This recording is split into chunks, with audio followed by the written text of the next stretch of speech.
Hello, good afternoon mga idol. For today's video mga idol ay mag-aayos ako ng relo mga idol. Ito mga idol bali nasira na kasi yung kanyang strap. So ito yung pin niya mga idol. So ito yung strap niya mga idol. Order ko po to from Shopee. Bali kanina lang po siya dumating. Matagal-tagal din mga loads kasi in order ko siya. Siguro dumating siya mga 4 to 5 days kasi galing pa po siya ng overseas. Shout out pala dyan sa GNT Express at saka sa Shopee. So mga idol, samahan niyo ako dito mga idol. Ayusin natin to ngayon. Much later.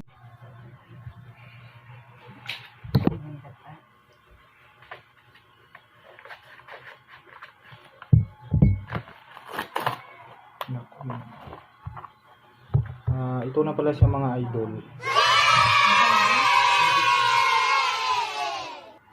Na-fit yung ano niya. So, ang may gamit pala nito mga idol is si father-in-law ko po. Bali 1 year, naka 1 year din siya mga idol bago bumigay yung bracelet niya. So, punasan muna natin siya mga idol. Lagyan natin mga alcohol. Ito yung alcohol natin mga loads.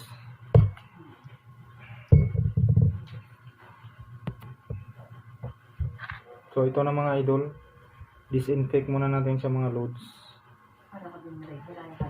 Yun. Ito pala mga idol is SKME dual time watch. Bali from Lazada po to mga loads.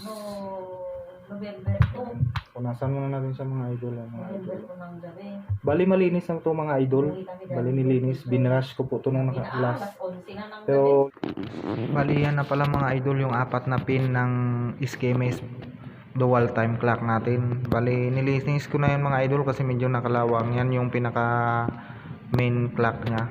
Nilinis ko pala yan yung 4 na pin nya mga idol kasi medyo kalawang. Bali DWD-40 ko po yan siya. Ayun na mga idol, pinalo up ko na ng linis at madumi yan siya mga idol.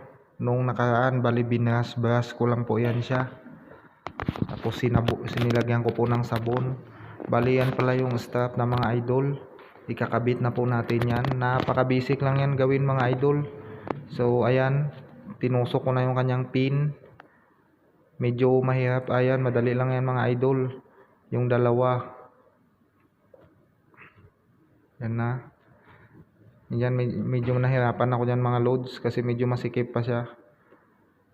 Yan, ang ganda ng mga idol, yung bracelet na order ko sa Shopee. Yan, nilagay ko na rin yung isa. Yan pala mga idol, medyo mahigpit kasi bago pa. So bali pinilit ko pa rin siya mga idol.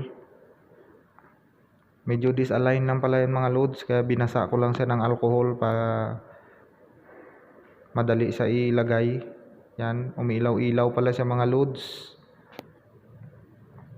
Yan, okay na yan mga idol. Kulang lang pala mga idol sa basa. Yan, nilagay ko na rin po yung isa. Yan, minikos-mekos ko lang yan mga idol. Yan, all goods na yan mga idol. Yan, ayos na.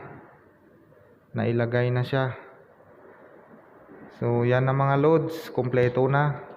Bali yan pala mga idol is SKME dual time clock po yan mga idol. Bali na order ko yan dati sa Lazada.